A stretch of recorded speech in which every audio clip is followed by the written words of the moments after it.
I would like to call upon the stage world-renowned diabetes educator and nutrition expert. He has contributed a lot in COVID-19 pandemic period. He also promotes Indian alternative healing system, particularly diet and lifestyle. He is also known as Memory Man. He has many controversial texts such as Last Days of Diabetes, Heart Mafia, How to Return Alive from Hospital, and many more. His book Diabetes Tree World is published in 71 languages, which itself is a world record of a book translated in the most languages. He also promotes Indian alternative healing system, particularly diet and lifestyle. He is also associated with Ayushman. Let me welcome Dr. Biswarup Roy Chaudhary on the stage. And before we proceed, I would like to request Dr. Swarnim kindly floral welcome to Dr. Biswarup Roy Chaudhary. Sir, 2 minutes. We would like to honor Dr. Biswarup. Yes. Dr. Bipin Kumar.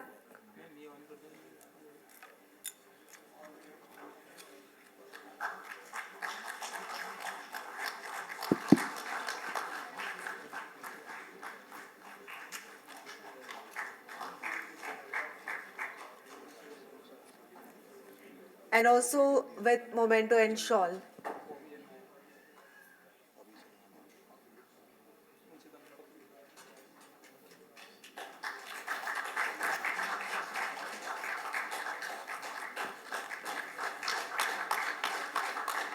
So Dr. Biswarup is going to talk about time is medicine. नमस्कार दोस्तों, thank you honourable doctor Vipin ji, doctor Pranay ji and my dear friends. ये मेरे लिए बड़ी बात है कि इस मंच पे मैं हूँ और मुझे मौका मिल रहा है आपसे बात करने के लिए। डॉक्टर विपिन को से हमारी जान पहचान करीब 20 साल पुरानी है और आज इसी वक्त मेरा मीटिंग था विद योगी आदित्यनाथ जी, यही टाइम था। तो मुझे एक टाइम चुनना था, तो मैंने ये दोनों में से एक को चुनना था, तो मैंने आपको चुना। Thank you. तो अक्सर हमें मेरे बारे में, मेरा नाम डॉक्टर बिश्वरूप रॉय चौधरी। इस वक्त हमारे पूरे देश में 20 हॉस्पिटल्स हैं हिम्स के नाम से, hospital and institute of integrated medical sciences. सबसे बड़ा वाला मेरठ में 1000 बेड का, सबसे छोटा वाला गुड़गांव में 42 बेड का। और हमारे पास पेशेंट अक्सर आते हैं, तो जैसे अभी पिछले लेक्चर में यही था बैठा कि क्या क्या करना चाहिए अगर अपने हेल्थ को ठीक रखना है तो। लेकिन बहुत सारे हमारे पास पेशेंट आते हैं कि ना तो मैं एक्सरसाइज करना चाहता हूँ, ना अपने खान पान को मैं बदल सकता हूँ, ना बदलना चाहता हूँ बेसिकली, और बिना कुछ मेहनत के, और मैं पैसा भी नहीं खर्च करना चाहता। बिना कुछ किए अगर आप कुछ मेरी हेल्थ ठीक कर दो तो मैं इंटरेस्टेड हूँ। तो आज ऐसे अगर पेशेंट्स आपके पास हैं या आप उनमें से हैं, तो आपके लिए मेरे पास कुछ है। मैं ये माइक ले रहा हूँ, दिस इज बेटर माइक। योगी इनकी शक्ल तो अब मान लीजिए मेरे पास ये ग्लास है और इसमें मान लीजिए, इमेजिन कीजिए इसमें पानी भी है, ठीक है ना, और इसमें इमेजिन कीजिए एक पेड़ है। तो अब ये पेड़ बढ़ता जा रहा है, पानी है तो बढ़ेगा ना पेड़। जब ये पेड़ बढ़ेगा तो उस, मान लीजिए ये पेड़ इज ए कैंसर। अब मैं बोलता हूँ कि अच्छा कैंसर है, ये ट्यूमर है, तो ऐसा करो कि इसको काट दो। तो काट दिया, ट्यूमर चला गया। लेकिन कुछ दिन बाद क्या होगा, दोबारा आप आएंगे कुछ दिन बाद, तो क्या देखेंगे, दोबारा बढ़ जाएगा। अरे ट्यूमर दोबारा आ गया, ऐसा करो उसको काट दो, फिर काट दूंगा मैं। लेकिन ये सिलसिला चलता रहेगा। इसका मतलब ये कि कोई अगर ट्यूमर हो उसको काटेंगे तो उसका सोल्यूशन आने नहीं वाला, कभी भी नहीं आने वाला जीवन में, नेवर एवर। हमारे पास ऐसे पेशेंट आते हैं, अभी बाहर बात हो रही थी डॉक्टर दीक्षित जी से भी, जो सर आपसे बात हो रही थी, किडनी ट्रांसप्लांट की बात हो रही थी। हमारे पास ऐसे पेशेंट आते हैं जिन्होंने किडनी ट्रांसप्लांट कराया और वो ट्रांसप्लांटेड किडनी फेल हो गया। Transplanted kidney are destined to fail, उनको फेल होना ही है। मान लो ये किडनी है किसी का, मतलब हेल्दी इंसान, मान लो मेरा या आपका किडनी है जो कि हेल्दी है, क्योंकि इसके पास खुराक जो है वो हेल्दी है, इसके नीचे जो है किडनी को सप्लाई मिल रही है वो ठीक है। अब ये बिल्कुल दुनिया का सबसे हेल्दी किडनी को मैं यहाँ से निकालता हूँ, मतलब किसी की बॉडी से निकालता हूँ, और एक ऐसी जगह डाल देता हूँ जहाँ पे कोई खुराक नहीं है, तो क्या होगा? शुरू शुरू में तो लगेगा कि भाई ये तो ठीक है, जम गया यहाँ पे, लेकिन ओवर पीरियड ऑफ टाइम ये धीरे धीरे at the end of the it इसको सूखना ही है, इसकी डेस्टिनी सूखनी ही है, ठीक है ना। तो ये हमें समझना होगा कि जब हम किसी चीज़ को ट्रांसप्लांट करते हैं तो वो अच्छी चीज़ को नई जगह लगा रहे हैं, लेकिन नई जगह का माहौल क्या उस पर निर्भर करेगा कि ये चलने वाला है कि नहीं चलने वाला है, राइट। सो मान लीजिए मेरे हाथ में बीज है, इमेजिन कीजिए हाथ में बीज है, और ये बीज बहुत ही फर्टाइल बीज है, बहुत ही फर्टाइल है। ये बीज को मान लेते हैं कैंसर, राइट, ये ग्रो कर सकता है, लेकिन ये ग्रो करेगा कि नहीं करेगा डिपेंड करता है कि इस बीज को मैं रखता कहाँ पे हूँ, राइट। मान लो मैंने रखी यहाँ पे जहाँ पे ऑलरेडी बहुत फर्टाइल लैंड है और बीज भी फर्टाइल है, तो क्या करेगा? ग्रो करेगा, ये पेड़ बन जाएगा कुछ दिन में, राइट, मतलब कैंसर बन जाएगा। लेकिन अगर उसको निकाल के या यहीं का एनवायरमेंट में चेंज कर दूं, उसकी फर्टिलिटी खत्म कर दूं, तो दुनिया का कितना भी फर्टाइल बीज क्यों ना हो वो फर्टाइल नहीं रह सकता, राइट। तो ये हमें समझना पड़ेगा, बड़ा सिंपल प्रिंसिपल है कि वो हर जगह काम करता है। This called seed and soil theory. ये आया था 1898 में, 1898, राइट, और वो आज भी वैलिड है, आज भी वैलिड है। अगर इस प्रिंसिपल को हम डिफाई करेंगे तो हम बीमार पड़ेंगे। मैं आपको पहले 5 मिनट मैं थोड़ा कुछ समझाने के लिए I think I have to come forward, यहाँ पे आ जाता हूँ आगे।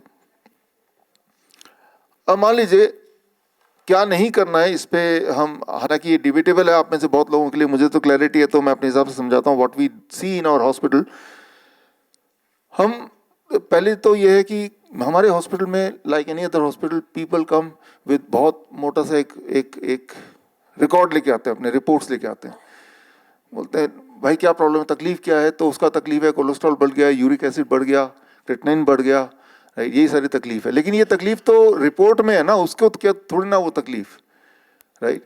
Try to understand you are not your report, first of all. आप और आपकी रिपोर्ट दो अलग चीज भी हो सकते हैं, कहीं कहीं मैच भी कर सकता है, कहीं कहीं मैच नहीं भी कर सकता है।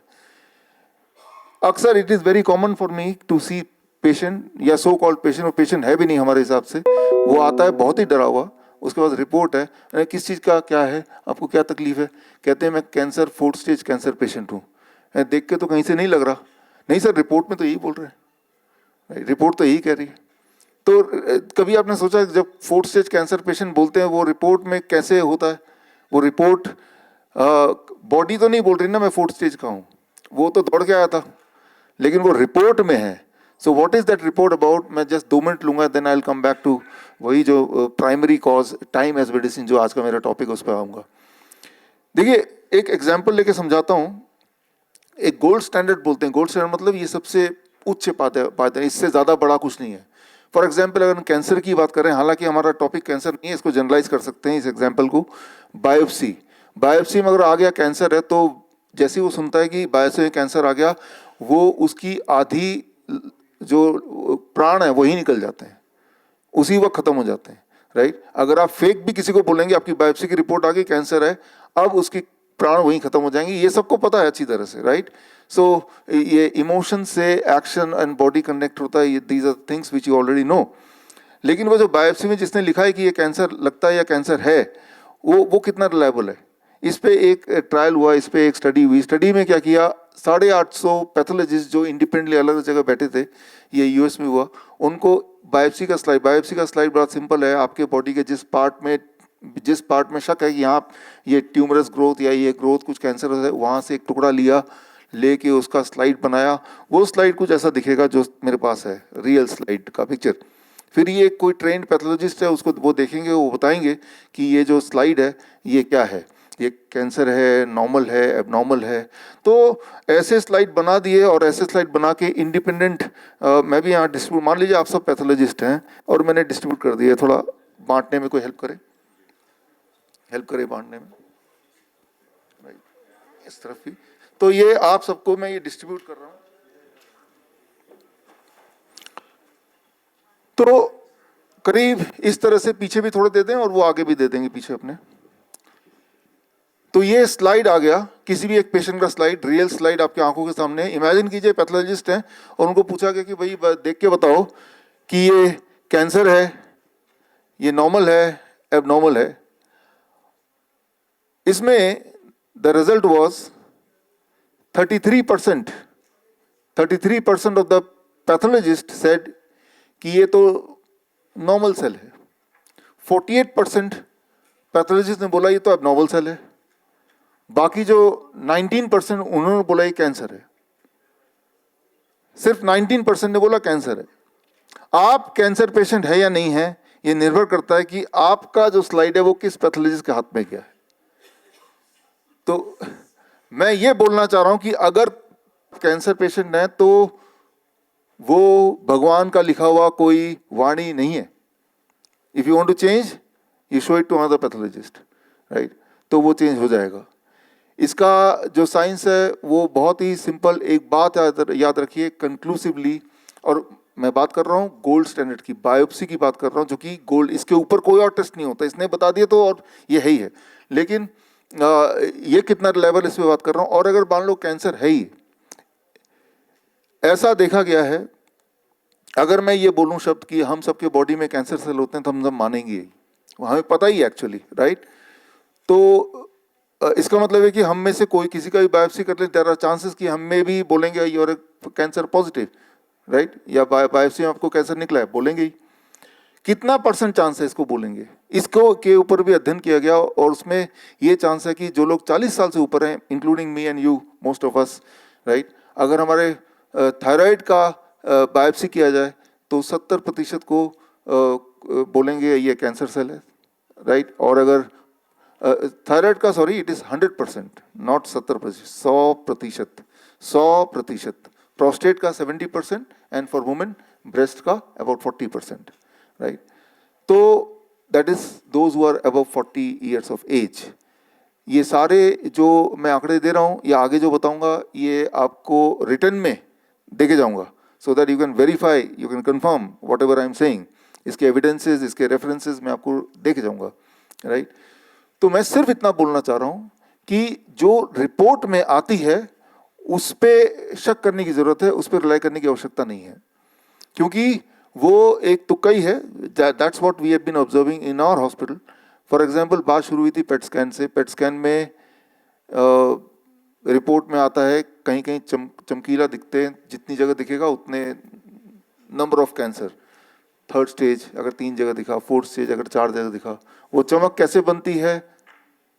एक लाइन में बोले, इस वक्त आप जिंदा हैं, आप बैठे हैं, मैं खड़ा हूं, क्योंकि हमारे बॉडी की हर सेल को एनर्जी उपलब्ध है, ग्लूकोज मिल रहा है, उससे एनर्जी बन रही है। जो सेल ज्यादा भूखा होगा ज्यादा ग्लूकोज खाएगा, ये भी एक लॉजिक है, हमें पता ही है। लेकिन जो सेल ज्यादा भूखा है वो ज्यादा ग्लूकोज खाएगा। लेकिन अब जो आपको पहले इंजेक्ट किया जाता है FDG, दैट इज फ्लोरोडाइऑक्सीग्लूकोज, उसमें रेडिएक्टिव मटेरियल एंड ग्लूकोज को आपस में बाइंड करके तब वो बॉडी में गया है। तो जितना ज़्यादा ग्लूकोज कोई सेल खाएगा उतना ज़्यादा रेडियोएक्टिव मटेरियल भी उसके वहाँ जमा हो जाएगा। जितना ज़्यादा रेडियोएक्टिव मटेरियल जमा हो जाएगा उतनी चमक वहाँ पे आएगी। जितनी चमक आएगी जितनी जगह पे, डॉक्टर बोलेगा देखो जी ये तो 3rd स्टेज निकला आपका, ये तो 4th स्टेज निकला। याद कीजिए, आज से 20 साल पहले स्टेजेस नहीं हुआ करते थे, वो 20 साल में ही है। तो खैर, कमिंग बैक टू करना क्या है हमें, इन शॉर्टकट ये सारे टेस्ट वगैरह जो है, एक टेस्ट और है जो आपका बॉडी बताता है। आपको दर्द है मान लो, राइट? मान लो मैं आपको किसी का आंसू दे दूं, तो आप आंसू देख के कौन सा वाला टेस्ट करके बता सकते हैं कि ये खुशी के आंसू है कि गम के आंसू है कोई टेस्ट? अच्छा, ये कौन बता सकता है खुशी के आंसू की गम के आंसू है? वही बता सकता है जिसके आंसू है। Are you getting the point? तो एक सेंस हमारे बॉडी के अंदर भी तो है। तो बॉडी क्या कह रही है पहले तो उसे सुनने की जरूरत है, राइट? बॉडी के अगर अंदर पेन है, अगर मान लो हेडेक है, तो दुनिया का कौन सा टेस्ट बताएगा आपको हेडेक है? तभी आप मानोगे।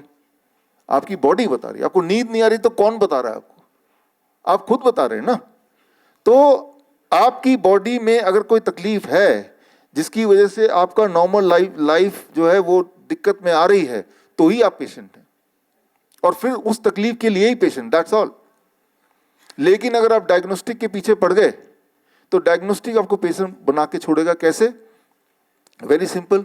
ये जो मैंने आपको स्लाइड दी है, ये रियल स्लाइड है। रियल स्लाइड ऐसा ही होता है, उसकी फोटो है, राइट? तो जब भी कोई टुकड़ा लेते हैं बॉडी के अंदर से, खास तौर पे ऐसी जगह से जहाँ पे ऑलरेडी थोड़ा बहुत ट्यूमर है, तो वो इमीडिएटली अधिकतर लोगों में कैंसर में कन्वर्ट हो जाता है। व्हाट आई मीन टू से, पहले तो कैंसर बनवाओ, फिर बोलो आप कैंसर पेशेंट हैं। तो खैर करना क्या होगा, और ख़ास तौर पे अगर ऐसे लोग हैं जो कुछ करना नहीं चाहते, उनको क्या करना होगा? उनको फिर ये करना होगा जो मैं आपको बता रहा हूँ, what we call as circadian clock, time as medicine. आपका समय ही आपकी दवा हो सकती है। ये हम अपने हॉस्पिटल में करते हैं अक्सर पेशेंट के साथ, सारे पेशेंट के साथ ये नियम हम करते हैं। देखिए इसमें बड़ा सिंपल है।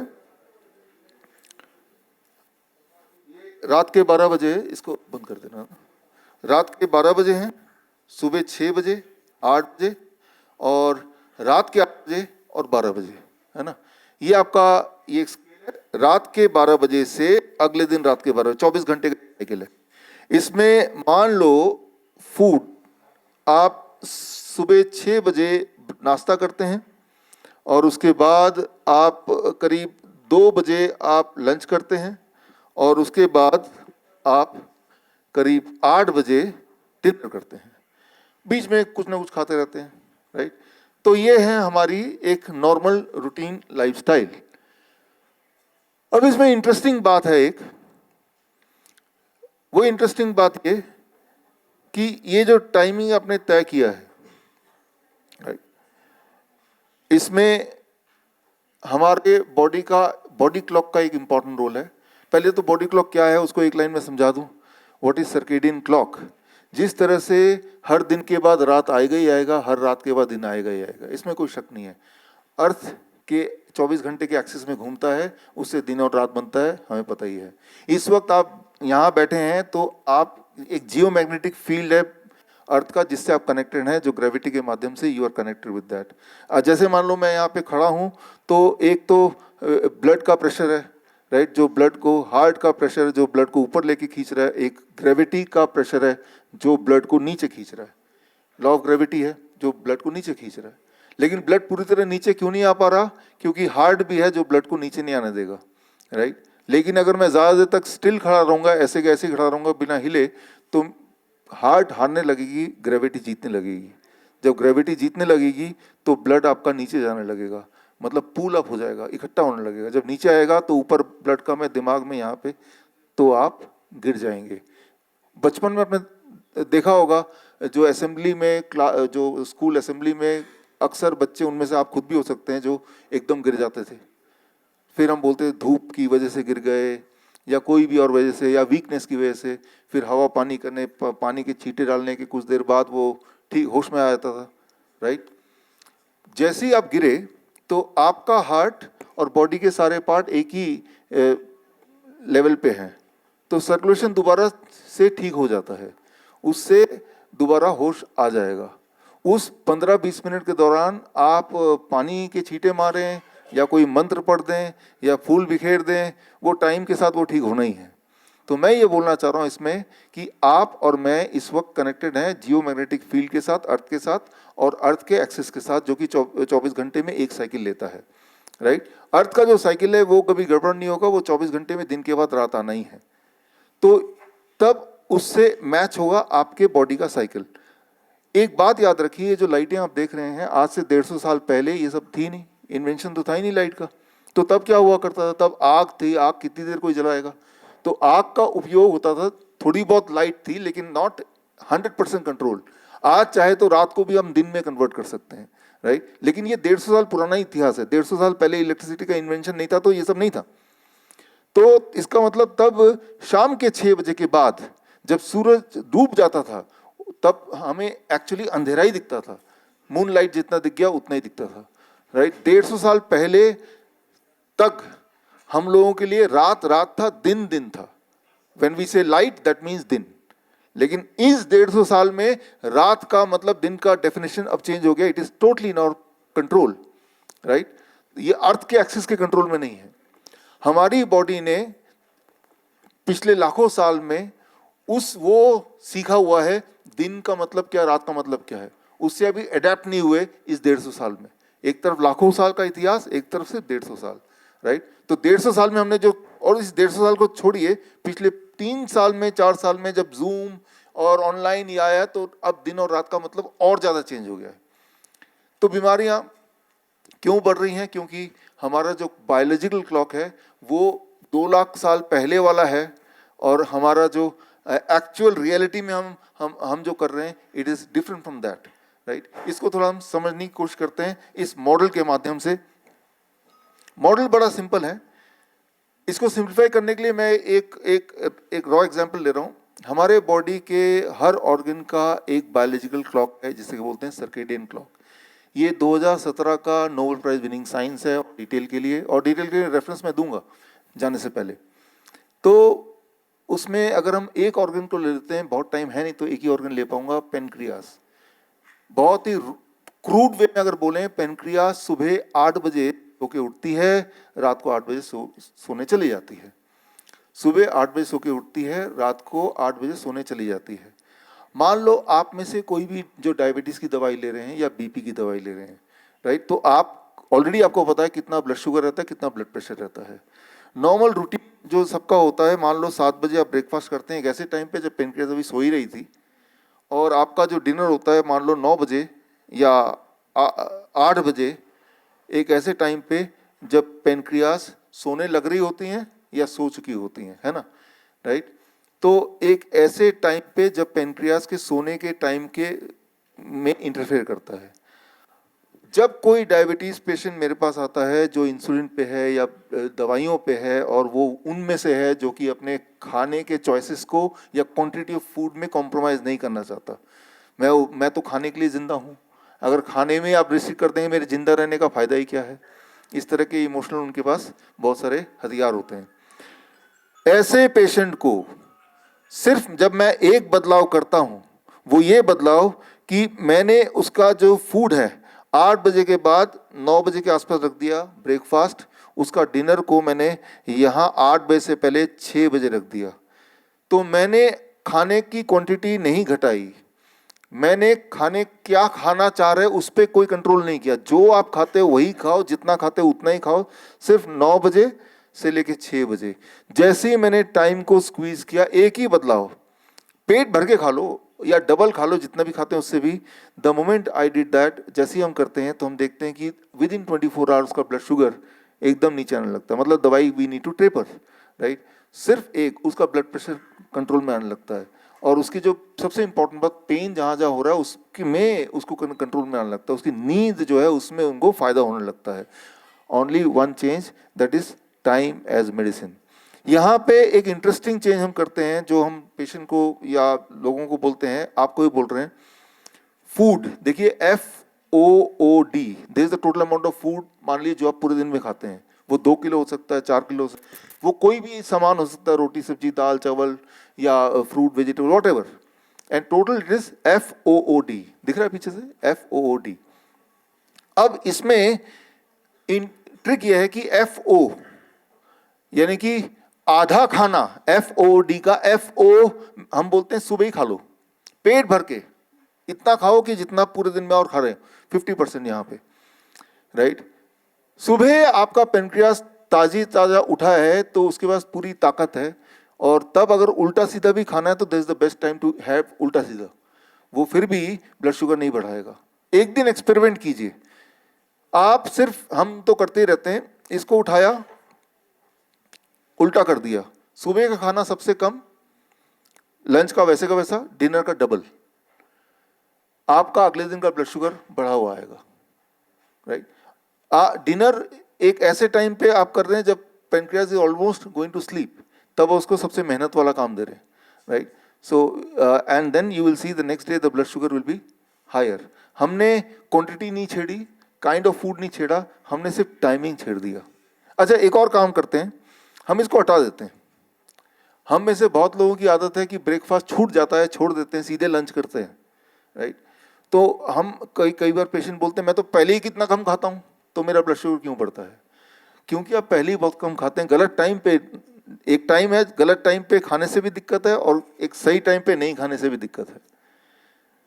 जब आपके पेनक्रियास को चाहिए कि वो काम करे, एक्सरसाइज करे, तब आपने उसके लिए कुछ छोड़ा नहीं देने के लिए, सीधे लंच पे आ गए, डिनर पे आ गए, राइट। एंड एक और चीज इंटरेस्टिंग है, जब यहाँ खाएंगे नहीं, जाहिर सी बात है यहाँ ज्यादा खाएंगे, प्रॉब्ली ये वाला खाना भी कहीं यहीं एकोमोडेट करने की कोशिश करेंगे। हमने देखा अपने पेशेंट्स में, जो कि कंफर्मेशन है from all kind of trials also, जो मैं आपको दूंगा आज, कि अगर हम ब्रेकफास्ट को स्किप कर देते हैं, that causes disturbance in blood sugar, that causes more pen, more discomfort, right. तो हम बोल रहे हैं नहीं खाना इंपॉर्टेंट है, तो कहीं पे खाना इंपॉर्टेंट है, वेरी वेरी इंपॉर्टेंट। अच्छा, आपका कोई दुश्मन है मान लो, जिसे आप चाहते हैं कि वो मर जाए, आदमी ये बीमार पड़ जाए, कीड़े पड़े, ऐसे होता ना कई बार। अगर है तो उसके लिए मैं आपको बता रहा हूँ क्या टिप, बिना कुछ दिए ही, कुछ किया भी नहीं, वो मर भी जाएगा। आप उसके खाने को फैला दीजिए, 6 बजे से उसको खिलाना शुरू कीजिए, रात के 12 बजे तक। हो सके तो 2 बजे भी उठा के एक लड्डू तो खा लो यार, वो सोचेगा कितना प्यार करता है ये आदमी हमसे। तो जो शिफ्ट वर्कर होते हैं, शिफ्ट वर्कर, जिस वक्त उनका पेनक्रिया सबसे एक्टिव है, उस वक्त उनका खाना उनके बॉडी में है ही नहीं। और जब वो, क्योंकि तब वो सो रहे होते हैं, रात को जग रहे होते हैं, जब उसका पेनक्रिया सो गया, अब से वो खाना शुरू करते हैं और रात भर खाते हैं, और फिर अगले दिन उस वक्त सोते हैं जब पेनक्रियाज आर अवेक, राइट। तो जो शिफ्ट वर्कर हैं, चाहे वो कई बार सोल्जर्स होते हैं, नाइट ड्यूटी वाले वर्कर होते हैं, गेट कीपर्स होते हैं नाइट ड्यूटी वाले, ऐसे इवन डॉक्टर्स होते हैं, राइट। उनकी जो आयु है बाकी एवरेज लोगों से अबाउट 10 साल ऑन एवरेज कम होती है शिफ्ट वर्कर की। ये तो होते हैं मजबूरी में शिफ्ट वर्कर। दूसरा होता है जानबूझ के शिफ्ट वर्कर की, रात के ऑफिस से आए, फिर रात को मंचिंग कर रहे हैं और हम नेटफ्लिक्स देख रहे हैं 2 बजे तक, या जूम मीटिंग कर रहे हैं 2 बजे तक। तो we are also shift worker. उसमें 2 एक्सपोजर आप दे रहे हैं, एक तो एक्सपोजर ऑफ फूड और दूसरा एक्सपोजर ऑफ लाइट, राइट। हमारे बॉडी के अंदर का जो बायोलॉजिकल क्लॉक है, ये तो सिंपल आपको पता है, रात को अचानक नींद, रात को एक पर्टिकुलर टाइम पे नींद आने लगती है, राइट। इसका मतलब रात को एक पर्टिकुलर हार्मोन ज़्यादा बनने लगता होगा जो हमें सुला रहा है। लेकिन उस हार्मोन को ये क्यों कैसे मिलता है कि रात हो गई है, ये क्यों कैसे मिलता है कि अभी नींद आना है, वो क्यों मिलता है? Through the eyes, that is the light. जो लोग ब्लाइंड होते हैं, जिनको कुछ दिखाई नहीं देता, लाइट का सेंसेशन नहीं होता, वो रात और दिन में अक्सर वो आइडेंटिफाई नहीं कर पाते। तो उनको दिन में नींद आ सकती है, रात को भी जग सकते हैं। लेकिन फिर बॉडी के पास एक और क्यू होता है, फूड। बॉडी ने मान लिया दिन में ही आप खा रहे होंगे, तो ये दिन है, राइट। तो अगर रात को आप 8 बजे के बाद खाएंगे तो body will guess it is like a day. This means वो सारे हार्मोन जो मुझे जगाएगा, that will be more pronounced, right. तो मैं ये बोलना चाह रहा हूँ कि मैंने ये देखा है हमारे हॉस्पिटल में, कंसिस्टेंटली ये देखा है, या जो लोग आ ही नहीं पाते हैं, दे कंसल्ट ऑन फोन, हम ज़्यादा कुछ नहीं बोलते पहले दिन, हम बोलते हैं बस आप ऐसा करो। जो मैं आपको बोलना चाहता हूँ कि अपना जो टाइम ऑफ ईटिंग है, that you do it between 9 AM to 6 PM। आप एक्सपेरिमेंट करके देखो। आप इस कॉन्फ्रेंस में आए हैं कि चलो 7 days challenge, right, 9 AM to 6 PM, कि 6 बजे के बाद कुछ नहीं खाना। हालांकि 6 बजे तक थोड़ा मुश्किल है, 7 बजे कर लीजिए, राइट। क्योंकि पेनक्रियाज अगर 8 बजे सोएगी तो जो आप खाएंगे हो सकता है कि 8 बजे तक वो काम निपटा के सो ही जाए, राइट। तो सिर्फ एक बदलाव हमने देखा, जो हमारे ऐसे पेशेंट जो कैंसर वाले, जिनको मॉर्फिन लेने के बाद भी पेन बड़ा ज़बरदस्त रहता है, तो उनमें जब एक बदलाव करते हैं, दिस इज, अगर आप हमारे हॉस्पिटल आएंगे तो आपको 9 बजे से पहले ब्रेकफास्ट मिलेगा नहीं, 6 साढ़े 6 के बाद डिनर मिलेगा नहीं, उसके बीच में ही खाना मिलेगा। हमें पता है कि कोई भी बीमारी क्यों ना हो, जैसे ही हम ये पहला नियम रख देंगे तो इससे ही काफ़ी सारा आराम मिल जाना है, राइट। ये एक ऐसा नियम है जिसके लिए किसी को हॉस्पिटल आने की ज़रूरत नहीं, वो घर पे ही कर सकता है, राइट। लेकिन इस नियम के साथ we couple one more rule, एक और रूल हम कपल करते हैं, that is called what we know as DIP diet. आप में से कितने लोगों को ऑलरेडी आइडिया है? Some of you, thank you, some of you, कुछ लोगों। 2018 में DIP डाइट का क्लिनिकल ट्रायल हुआ था by AYUSH ministry, all India institute of Ayurveda for bone disease. अभी 2022 में DIP डाइट का क्लिनिकल ट्रायल हुआ था national health ministry, government of Nepal. वो डायबिटीज़ पे, हाइपरटेंशन पे और वो मोटापे हुआ था। और 2021 में इस पे क्लिनिकल ट्रायल किया था लिंकन यूनिवर्सिटी मलेशिया ने। That was on kidney failure, that was on heart disease पे रैंडमाइज कंट्रोल, तीनों ही रैंडमाइज कंट्रोल ट्रायल थे और तीनों का नतीजा ही बड़ा एनकरेजिंग है। तो बोलने का मतलब यह है कि अभी तो हम सिर्फ एक ही बात कर रहे हैं, only we are talking of only one thing, कि अपना टाइम चेंज करो, राइट। और जब मैं देखता हूँ कि एक हफ्ते बाद जब उसी पेशेंट को जब मिलते हैं या फ़ोन पे बात होती है और उसको कुछ कुछ फ़ायदा होने लगता है कि मेरी एक दवाई छूट गई ब्लड शुगर की, मेरा जो घुटने का दर्द है वो कम हो गया, राइट। तो इस तरह से जब वो कुछ कुछ बोलने लगता है तो थोड़ी हिम्मत बढ़ जाती है, अब नेगोशिएशन की पावर बढ़ गई, अब मेरी एक और बात मान ही लेगा वो। तो तब हम बोलते हैं कि DIP डाइट क्यों ना फॉलो करो, जब खा ही रहे हो तो क्यों ना इसमें थोड़ा बदलाव कर दो। तो DIP डाइट जिनको नहीं पता, जस्ट 3 सिंपल स्टेप्स। पहला स्टेप कि 12 बजे तक तो फल पे ही रहना है, जो फल आपको अच्छा लगे उस पे रहना है। और जो फल, जो लोग ब्लड शुगर के पेशेंट हैं वो मीठे फल तो खाएं खाएं ज़रूर, आम खाएं, चीकू खाएं, अंगूर खाएं, whatever you want to eat, जो आपको अच्छा लगे, जो अवेलेबल भी हो 12 बजे तक। कितना खाना है जिसमें पेट भरता हो, मेक इट सिंपल। एक बार में खाना है, 4 बार में खाना है। लंच और डिनर जब खाएंगे, खाने का टाइम पे तो बात हो गई हमारी, है ना। लंच और डिनर जब खाएंगे तो plate 1 end plate 2। Plate 1 is raw vegetables, right, जैसे टमाटर, खीरा, मूली, गाजर, ककड़ी, मटर, सलाद पत्ता, राइट, या स्टीम्ड वेजिटेबल, ब्रोकली एक्सेट्रा, प्याज वगैरह। और आपने लिया कितना, जितना, मान लो मेरा body weight 70 kg into 5, that becomes 350, make it gram. इतना खाना है, दिस बिकम्स अ डोज, ये मेडिसिन बन गया आपका। इसके बाद प्लेट 2 में, ये प्लेट 1 बन गया। मान लो मैं लंच पे बैठा हूं तो पहले ये खा लिया, पूरा पेट में चला गया। नाउ यू ईट रोटी सब्जी दाल चावल जो भी आपको खाना है, जितना भी खाना है, जो आप खा ही रहते ऑलरेडी, वो खा लिया। डिनर जब आया, डिनर तो 6 बजे तक करना है, वो तो हमने मान ही लिया, लेकिन 6 बजे तक क्या करना है, same what I just suggested for you, your lunch. दो ही चीज मैं छोड़ने बोलता हूँ हमेशा, one is anything which comes out of animal, जानवरों से जो निकला है वो मत खाओ। जानवरों से क्या निकल सकता है, जैसे डेयरी प्रोडक्ट निकल सकता है, दूध दही लस्सी मक्खन घी पनीर छाछ, या जानवरों से कुछ और निकल सकता है जैसे मीट मछली अंडा, इसको छोड़ दो एक बार को। फैक्ट्री से जो चीज़ आई है, जैसे बिस्किट है, ब्रेड है, एनीथिंग पैक्ड रिफाइंड, कोई भी चीज़ आपके हाथ में आप पूछिए जानवरों से आया है या ये प्लांट्स है। If it is plant based then you eat it, if it is animal based then don't eat it. तो ये नियम अगर आप ऐड कर देंगे along with the time as medicine, time as medicine में सिंपल ये मॉडल आप दिमाग में बिठा लीजिए। आपका window of eating, it is called window of eating. Window of eating को जैसे जैसे आप बढ़ाएंगे डिजीज अपीयर होगा, और विंडो ऑफ ईटिंग को जैसे जैसे आप घटाएंगे डिजीज डिसअपीयर होगा, डिसअपीयर होगा ना डिजीज, राइट। तो that is as simple as that. आपको जब बहुत बीमार पड़ना हो तो आप away from the time zone of pancreas उससे खाइए। सुबह आप ये दिमाग में रख लीजिए कि सुबह 8 से लेके रात के 8 बजे के बीच में नहीं खाना है, इसके बाद ही खाना है ज़्यादातर खाना, you will be very very sick, right. और दूसरा कि गॉड मेड फूड, जो कुदरत ने बनाया फूड, आप देखिए एक दिन में कितना खाया है। एक तो मैन मेड फूड है जो आप घर पे बनाते हैं, किचन में बनाते हैं, फैक्ट्री में बनाते हैं। एक है गॉड मेड फूड, सीधा जो पेड़ में जो है उसी फॉर्म में, उस फॉर्म को बहुत चेंज ना करके उसका जूस बना लिया ज़्यादा ज़्यादा, उसको काट लिया टुकड़ों में ज़्यादा ज़्यादा, उसी फॉर्म में आपने खाया। तो मैंने ये देखा है कि विद दीज जस्ट 2 रूल्स, ये 2 रूल हैं और दोनों को दोनों इंटरेस्टिंगली घर पे किए जा सकते हैं।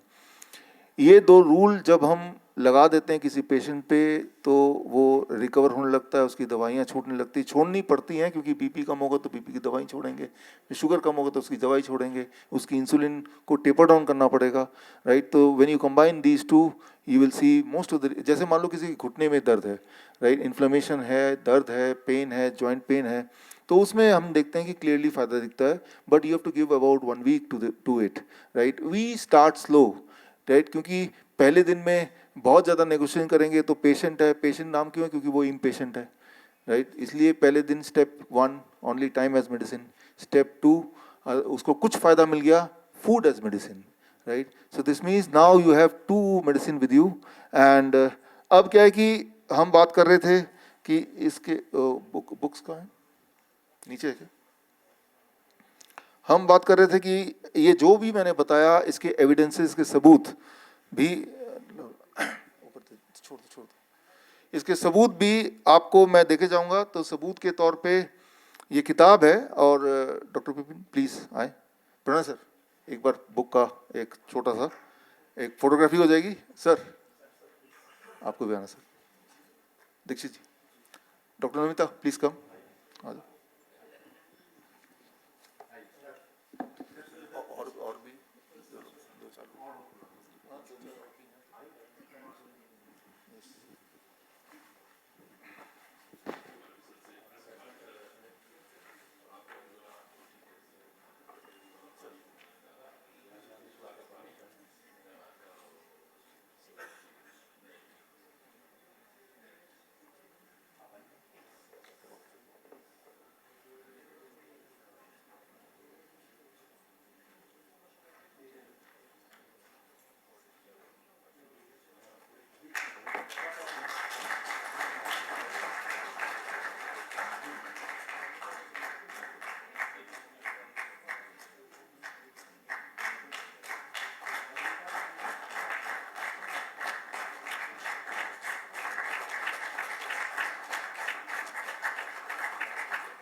ये किताब की कॉपी आप जब ब्रेक होगा आपका टी ब्रेक, तो आप सबके लिए एक एक कॉपी है यहाँ पे, फिजिकल कॉपी, तो वो आप ले सकते हैं। जितनी सारी बातें, thank you thank you thank you.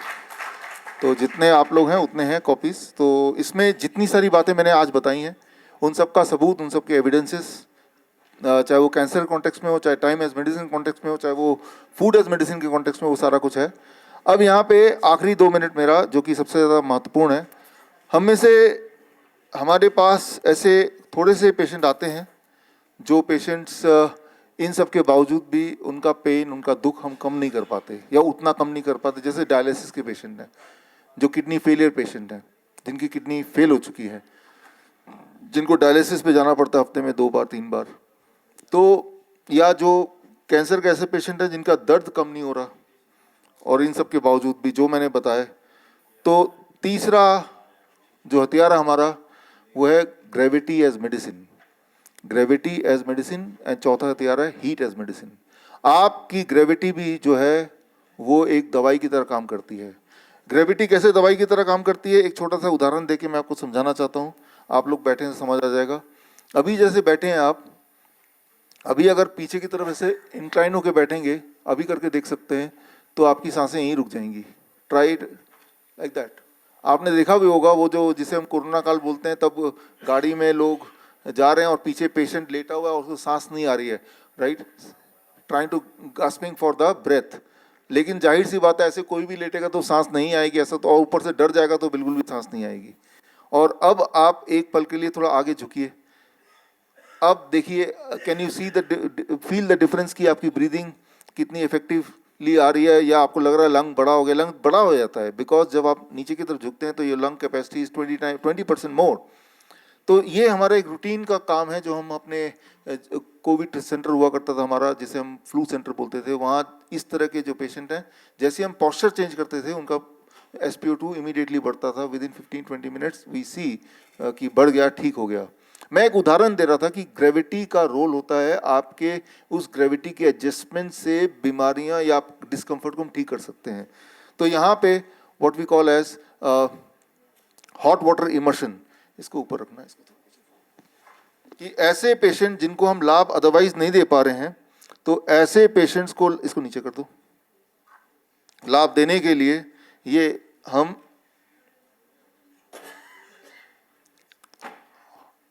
गर्म पानी के टब में 40 डिग्री टेम्परेचर में यहाँ तक पानी होगा। और यहाँ तक जब पानी होगा तो एक सिंपल बात याद रखिए, पानी का लेवल पैर से लेके यहाँ तक ज़्यादा है और छाती में थोड़ा कम है, और ऊपर पानी है ही नहीं, है ना। तो इस वक्त आपके सिर के ऊपर जो प्रेशर है, that is called atmospheric pressure, right. और सिर के नीचे जो पानी का pressure, in addition to that, उसमें भी सबसे ज़्यादा प्रेशर कौन से वाले अंग में है? पैरों में है। यानी कि पैरों से जो ब्लड है, it goes towards the kidney, towards the upper side, right. At the same time ये जो प्रेशर डिफरेंस है, इस प्रेशर डिफरेंस से बॉडी के अंदर बहुत सारे केमिकल चेंजेस होते हैं, that causes, right, that causes the kidney to function better, right. हमने देखा कि पेशेंट्स की डायलिसिस की ज़रूरत कम होने लगती है, अल्टीमेटली बहुत लोगों की बंद भी हो जाती है। तो वो वीडियो अगर है तो वीडियो एक बार चला दो। ये आप देख रहे हैं यहाँ पे स्क्रीन पे जो आप वीडियो देख रहे हैं, ये रियल पेशेंट हैं, ये क्रोनिक किडनी डिजीज पेशेंट जो लोग डायलिसिस पे जाते थे, लेकिन हमने उनको इस पे बिठाना शुरू कर दिया और इस पे बिठाने के बाद इनकी जो डायलिसिस की फ्रीक्वेंसी ज़्यादातर लोगों की ख़त्म हो गई और बहुत लोगों की डायलिसिस पूरी तरह से ख़त्म हो गई।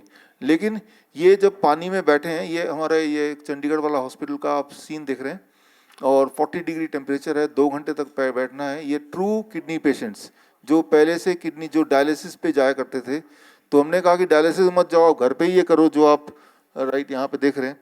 और जब घर पे करेंगे या हॉस्पिटल में आके पहले सीखते हैं और हॉस्पिटल में जाना सीखने के बाद देन ये जयपुर वाला हॉस्पिटल आप देख रहे हैं, दीज आर ये यंग लोग जो आप देख रहे हैं, ये किडनी पेशेंट्स हैं, ट्रू किडनी पेशेंट थे, अब तो पूरी तरह ठीक हैं मोस्ट ऑफ देम, राइट। तो जब आप हीट को यहाँ पे क्या है, सिंपल एक प्रिंसिपल याद रखिए, हीट से आपका जो स्किन है it becomes the third kidney. जब किडनी काम नहीं कर रही है तो स्किन वही काम कर रहा है। आप एक एक्सपेरिमेंट कर सकते हैं, यूरिन के कुछ ड्रॉप लीजिए और अपने पसीने के कुछ ड्रॉप लीजिए, दोनों ही आप केमिकल टेस्ट कराएंगे तो दोनों में आपको सिमिलर कॉन्स्टिट्यूशन मिलेंगे, दोनों में क्रिएटिनिन मिलेगा, दोनों में यूरिक एसिड, यूरिया, प्रोटीन, जितने सारे इंग्रेडिएंट, पोटेशियम, सोडियम, सब कुछ थोड़ा थोड़ा मिल जाएगा दोनों में ही। तो जब हम ये कराते हैं तो उसके स्किन के रास्ते वो सारे टॉक्सिन निकलने लगते हैं जो चीज़ किडनी नहीं फिल्टर कर पा रही है, जो चीज़ यूरिन का रास्ते नहीं निकल पा रहा है। लेकिन फिर वही बात कि ऐसे पेशेंट हैं जो बोलते हैं हमारे पास पैसे ही नहीं है कि आपके हॉस्पिटल में भर्ती हो, तो फिर वो जुगाड़ करते हैं, जुगाड़ करके अपने घर पे ही करते हैं और वो भी ठीक हो जाते हैं। क्योंकि जो ग्रेविटी मैं बता रहा हूँ, हीट है, ये हम खरीद बेच नहीं सकते, ये ऑलरेडी है ग्रेविटी, राइट। ये हम रोक के नहीं रख सकते कि हॉस्पिटल के बाहर नहीं काम करेगा, ये कहीं भी काम करेगा। हमारे कुछ जुगाड़ू पेशेंट हैं, नेक्स्ट वीडियो प्लीज, है दूसरा वीडियो, ये देखिए हॉट वाटर इमर्शन, राइट। तो गर्म पानी के उसमें है और ड्रम में ये साथ वाला जो रखा हुआ बाल्टी उसमें ज़्यादा गर्म पानी है, वो जो रखा हुआ है लाल कलर का, और जैसे जैसे पानी ठंडा होता है वो रिप्लेस करते रहते हैं। तो ये ट्रू किडनी पेशेंट है जो कहते हैं हमारे पास पैसे नहीं है लेकिन उनका दिमाग है। और ये जो डायलिसिस पे जाया करते थे, ये फ्रिज का दरवाजा हटा दिया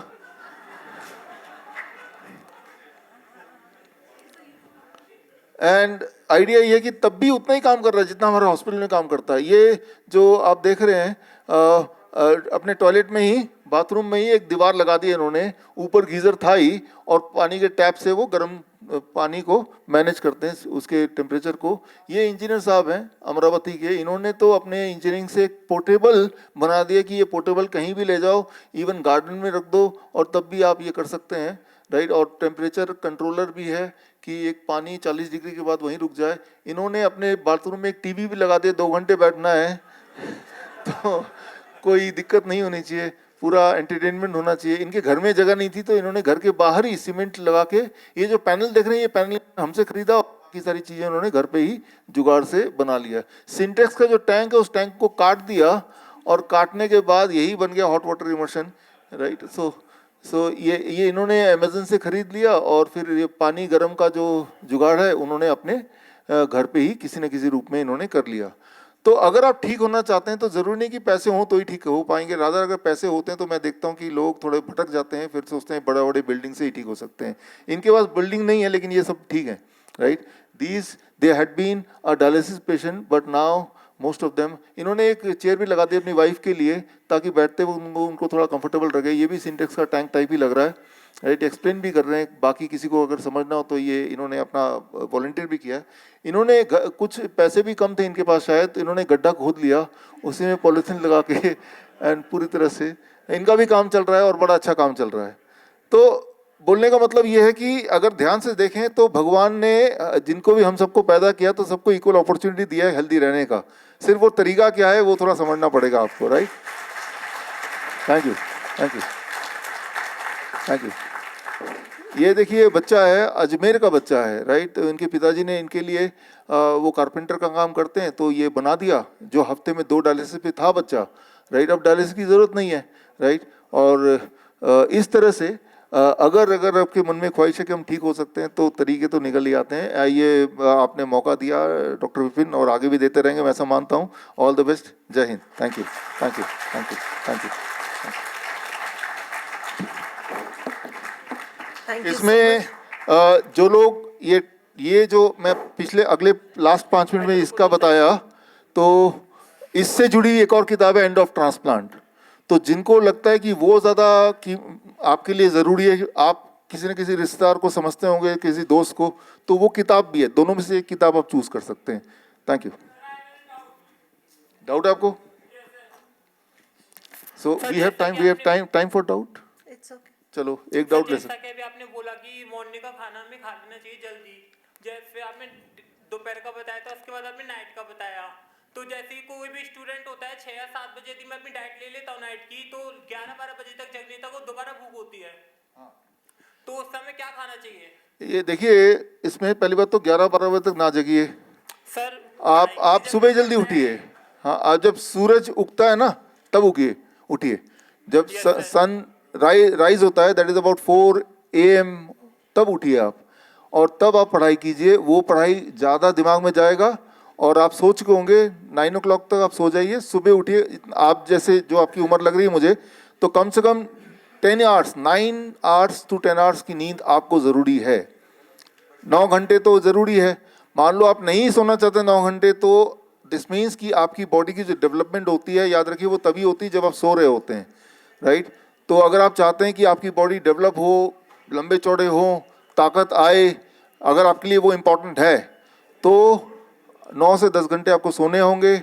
और सुबह अगर सूरज उगते ही आपको उठना है तो सोना भी जल्दी पड़ेगा। ये जो 11 बजे तक नहीं सो रहे हैं फॉर एग्जांपल, तो यानी अंधेरे में तो रह नहीं रहे, लाइट में रह रहे हैं। जब लाइट में आप रह रहे हैं, आप बॉडी को बोल रहे हैं दिस इज अ डे, और जैसी बॉडी को ये आप सिग्नल देंगे, बॉडी का जो रिदम है, जिसे बोलते हैं सर्केडियन रिदम, वो चेंज हो जाएगा। That causes tumour and cancer आगे जाके, राइट। वो बुक आपको जो मिलेगी, पढ़िए, आपको इसका एक्सप्लेनेशन मिल जाएगा। Thank you, thank you, thank you sir. Thank you. Thank you so much, Dr. Biswaroop.